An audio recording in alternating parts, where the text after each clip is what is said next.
నమస్తే. Welcome to VS talks. Dear friends, భారతీయ వివాహ వ్యవస్థ అనేది ప్రపంచంలోనే తలమానికం. భారతీయ వివాహ వ్యవస్థే కాదు, భారతీయుల పెళ్లి కూడా ఇప్పుడు ఒక స్టేటస్ సింబల్ వచ్చి పడేసింది. ఇప్పుడు అది కూడా ఒక టూరిజం లాగా మారిపోయింది. ఎందుకంటే జాయిన్ మై వెడ్డింగ్ అనేది ఒక సాఫ్ట్వేర్ ఒక వెబ్సైట్ ఉంది.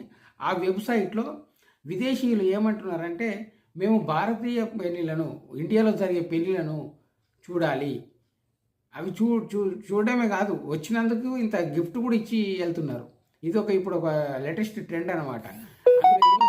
వాళ్ళు అయ్యేవాళ్ళు ఎవరైతే మ్యారేజ్ చేసుకొని విదేశీయులను ఆహ్వానించాలని అనుకుంటారో, జాయిన్ మై వెడ్డింగ్ అనే వెబ్సైట్లోకి వెళ్ళిపోయి వీళ్ళు వాళ్ళని ఆహ్వానిస్తే చాలు, వాళ్ళకు తీరిక చేసుకొని వాళ్ళు వచ్చేసి ఇక్కడ ఇక్కడ ఉండే పెళ్ళిళ్ళలో పూర్తిగా పాల్గొని అన్ని అన్ని అన్ని అన్ని స్టెప్పులలో, అంటే అప్పగింతల